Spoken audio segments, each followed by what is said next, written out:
It was 1972, and I was a freshman at Henderson State University in Arkadelphia, Arkansas. My older brother had just gotten a brand new car, and he and my younger brother picked me up to take me home for the weekend to Foreman, a town in the southwestern part of Arkansas with a population of 1,001 people. I was so excited to ride in my older brother's shiny new car. The trip went great until we got to the exit at New Boston, Texas, which led directly into Foreman. As we approached the exit, we were pulled over by the local police.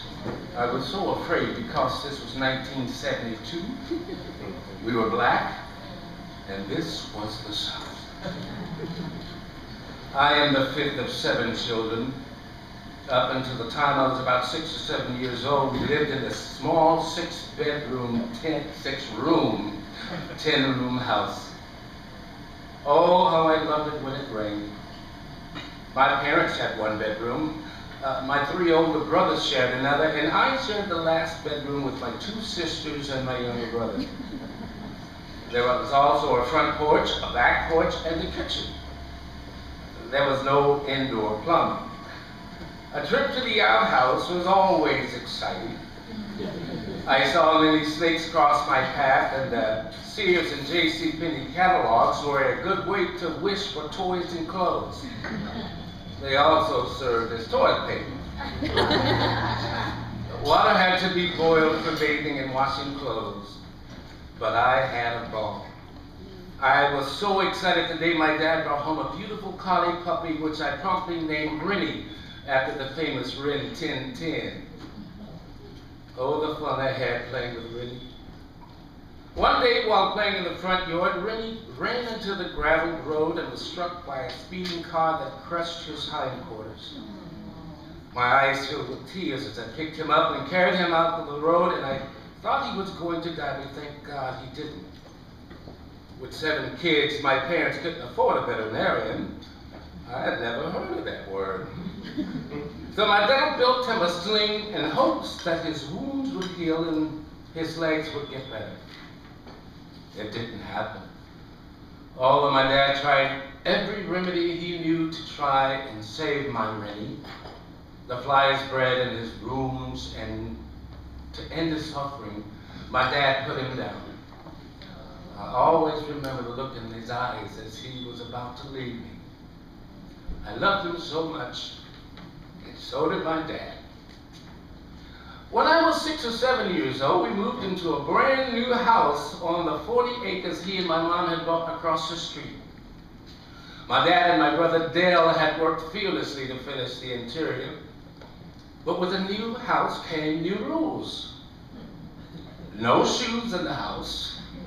You never went into the former living room or my parents' bedroom. Your bed had to be made as soon as your feet hit the floor in the morning. Do your homework and make good grades. Cleanliness was a must, both personally and when cleaning the dishes. The kitchen wasn't clean until the floor was swept and mopped. One day during my week on kitchen duty, my dad came in while I was doing the dishes after a big family dinner. He touched the water and found it had gotten a bit cool and made me wash every dish and pot over. He and my mom made sure we did things right always. Shoes shined, hair combed, and we always had to say yes sir and yes ma'am. It always bothered me somehow that little white boys and girls got to call my parents and grandparents by their first name. But my favorite thing was the fact that we had 2 indoor bathrooms. No need for J.C. Penney's or Sears catalogs, and yes, you really wanted them in there. We had toilet paper. Knock, knock, fizz, fizz, oh, what a relief it is.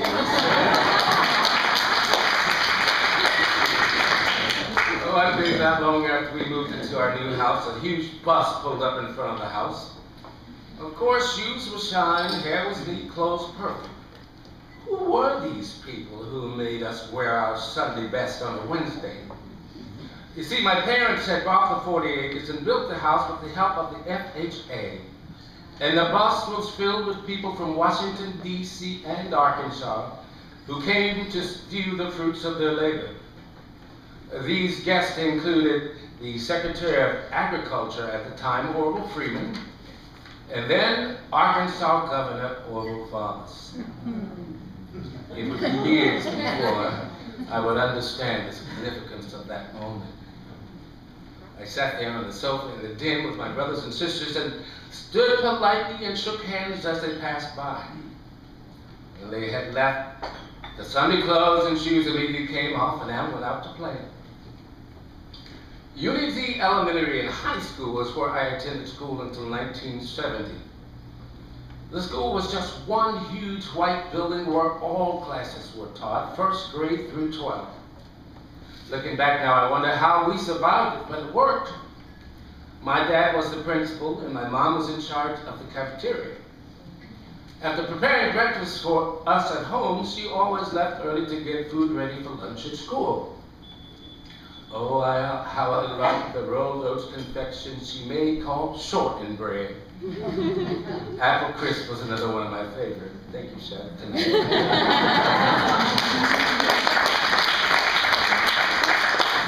My dad was in charge of everything else, from hiring teachers, organizing buses and drivers, food for the cafeteria, running the small office, and yes, discipline.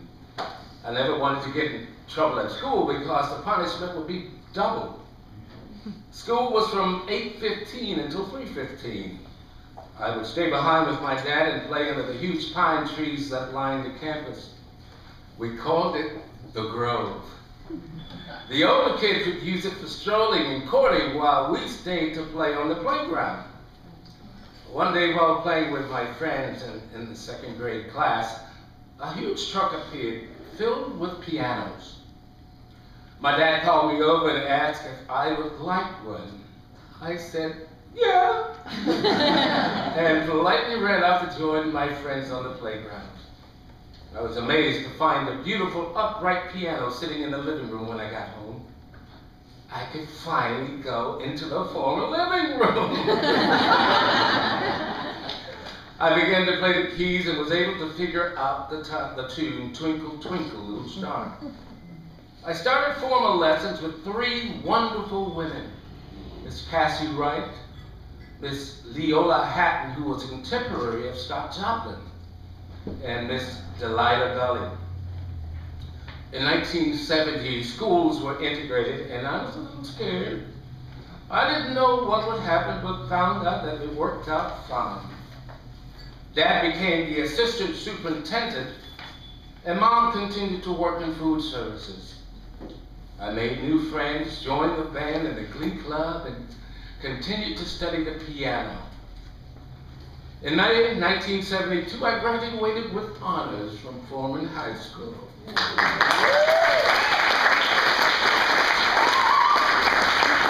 And with my piano studies, I landed a piano scholarship to the great Henderson State University. Wow, college. The day finally came to leave, and Mom and Dad drove me to Philadelphia to get oriented and settled in. I was filled with amazement and wondered if I would fit in. I joined the symphonic and marching bands, the collegiate choir, drama, and of course studied the piano. Although 16 or 17 credit hours were a regular load, I sometimes had 21 or more. My parents were concerned, but I did fine. Because of this, I wasn't allowed to come home many weekends as they wanted me to stay and study. On Friday evening, after everyone was gone, I would put a rock to gently open the door to the Russell Fine Arts Building so I could return after dinner to practice the piano and the organ. Dad would come through on his way to meetings and visit me. It still makes me smile when he would give me $2 and tell me not to spend it all in one place. I loved my parents so much. To make extra money, I played for the St. Paul AME Church Youth Choir, which was considered one of the best in the state. And then came the night we got pulled over. Apparently, my brother's shiny new car had a light out, and they wanted to give him a ticket. They approached us both on both sides with their flashlights and saw an empty beer can my brother had left under the seat days earlier. They told us that would be a $150 fine for the offense. We collected just that amount from our pockets and were mortified when they told us that it would be $150 each.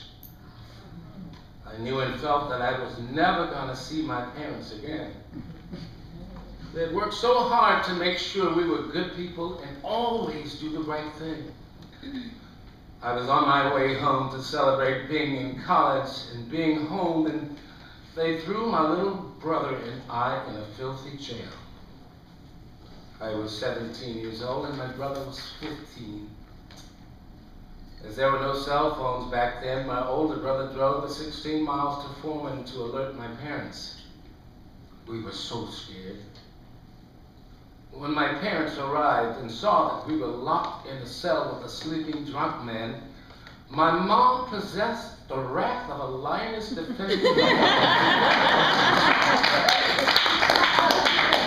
She demanded that they release us immediately, and putting her fingers in the officer's face, told him, as long as you live, you never put one of my children in this filthy jail.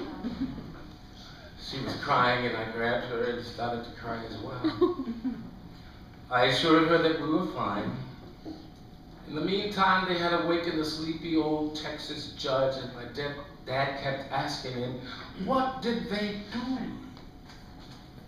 They couldn't afford this fine, but if we were going to be set free, he had to pay. We finally left and went home completely devastated. Years later, after my dad passed away, my mom asked me to help clean out his closet. There were many interesting things found there. Indian head, nickels, a certificate drawn on the Bank of the United States worth $1,000, and a letter to that old sleepy Texas judge, imploring him to change his mind and asking for his money to return. Again, I started to cry as I read the note and realized that there is no greater love. Thank you.